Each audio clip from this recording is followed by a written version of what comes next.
Yo, what's good, boys? It's Yap MMA. We're back with another video. Today, we're going to be talking about some prospects that will be shut down sooner than later in 2025, maybe 2026. I think these prospects will be shut down in 2025, but we're going to get into it. Before we go ahead and get into it, hit the like button, hit the subscribe button as usual, and let's start off with the first prospect of Bo freaking Nickel, man. If you didn't expect this, I mean, it's on the thumbnail, but Bo Nickel, this dude is a prospect.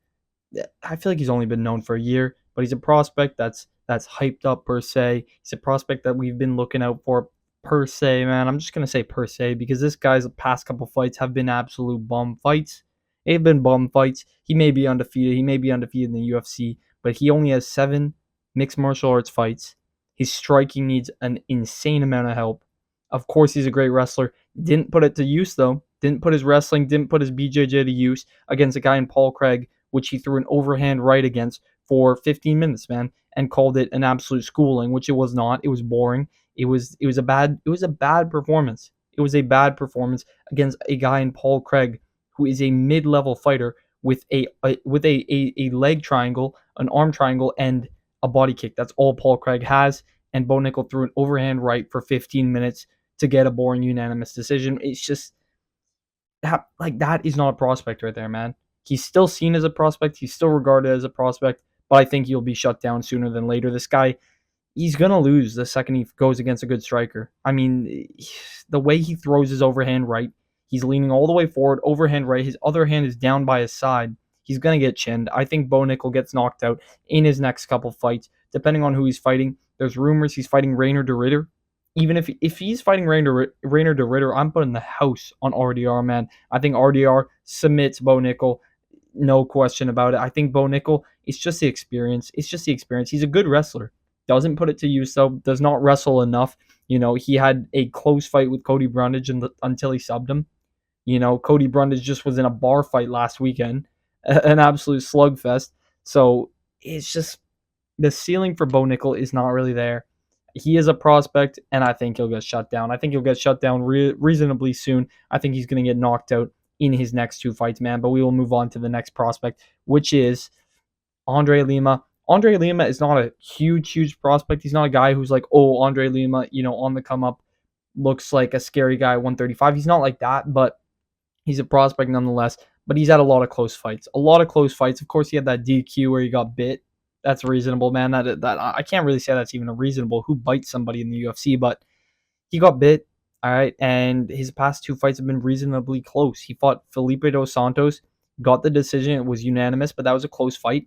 And then he had a split decision the time before, which was very close, man. So Andre Lima has had some close fights against guys who aren't high-level competition either.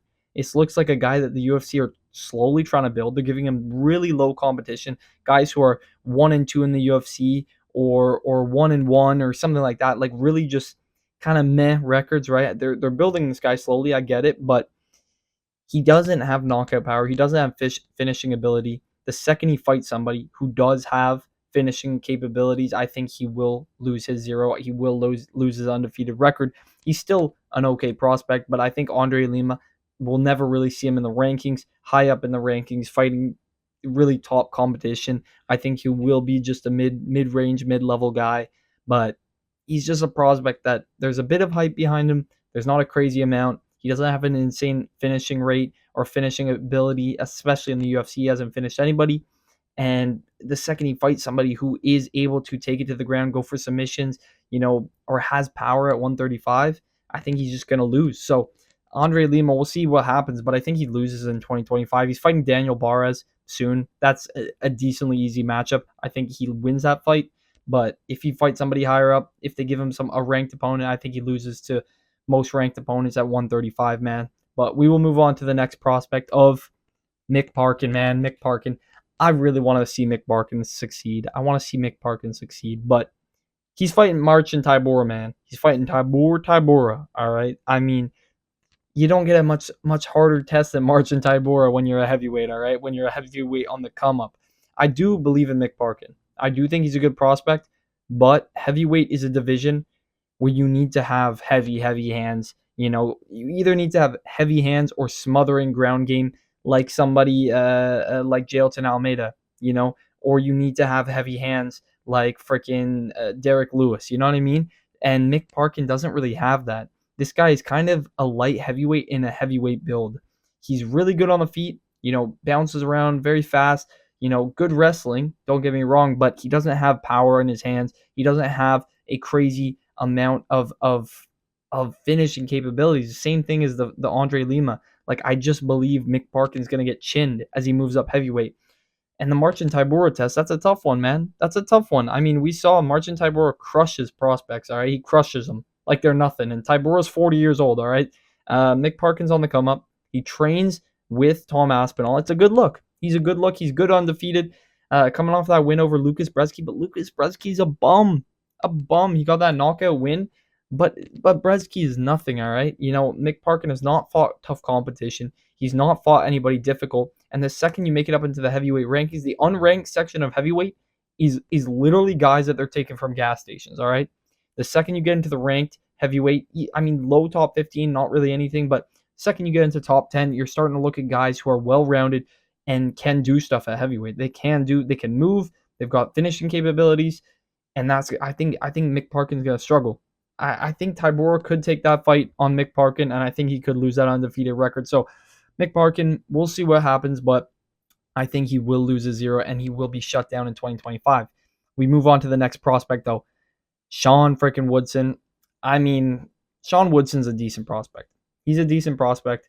I think he's 9-1 in the UFC. It's impressive. He's beat a decent amount of guys. Beat Yusuf Zalal, who's now ranked at 145. He's beat some good guys at featherweight. He's beat some decent guys at featherweight, but he's had some close fights. He's just coming off that knockout win over Fernando Padilla, which was a good win. That was a good knockout win. It was a standout win for sure for him. He needed that, and that will definitely give him a shot at the rankings. And he now has that shot at the rankings against the guy in Dan Ige, who's got power. Dan Ige has power at 145. And Sean Woodson hasn't really faced any huge power punchers, any huge strikers who can really deal damage to a guy. He's 6'2" at featherweight. He is 6'2" at featherweight. He is mostly skin and bones at featherweight. I mean, this guy, primarily a striker, of course. He can go to the ground, but he doesn't go to the ground for the most part.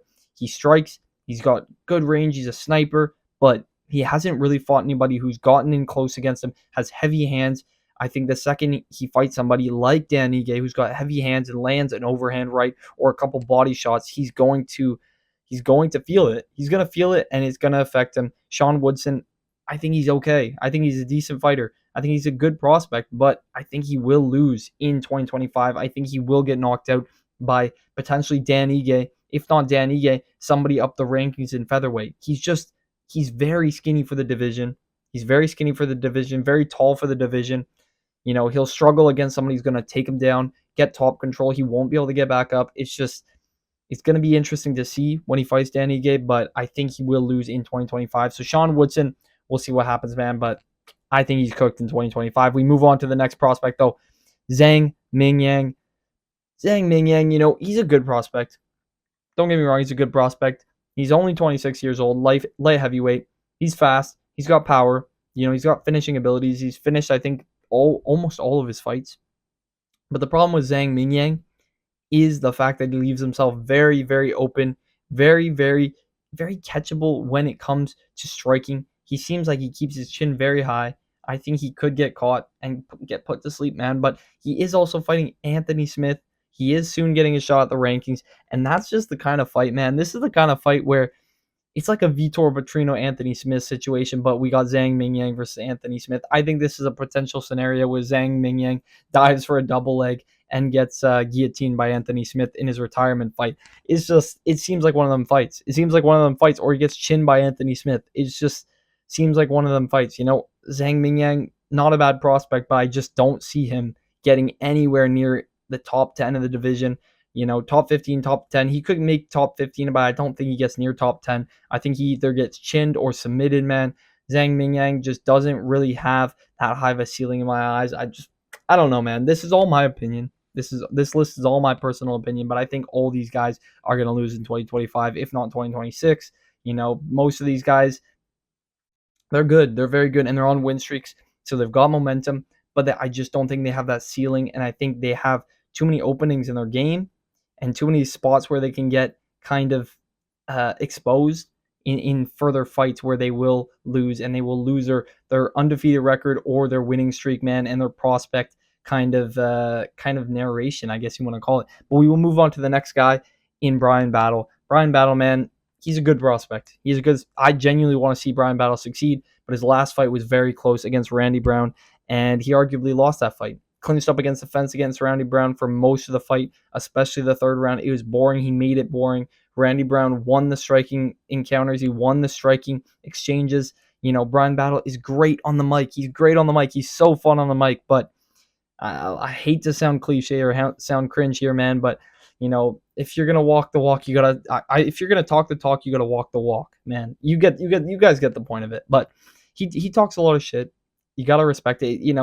He's fun on the mic. That performance against Kevin Jousset in France, in Paris, that was amazing. And what he said on the mic, that was just pure comedy, and that was just straight aura, man. He lost most of that fighting Randy Brown. Still got the win though. They gave him the win. And I think they're still going to push Bryan Battle to try to get this prospect going. But I think he will get shut down once he fights somebody who is able to get him off the clinch situation and be able to land shots kind of like Randy Brown did, plus mix in some takedowns.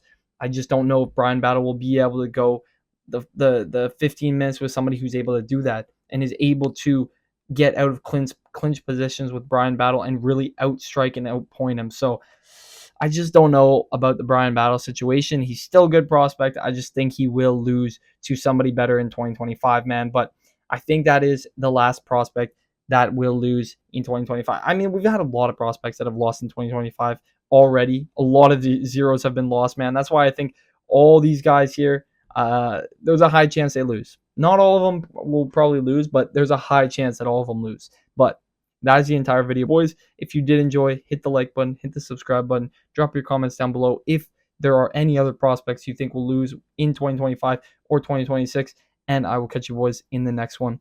See you.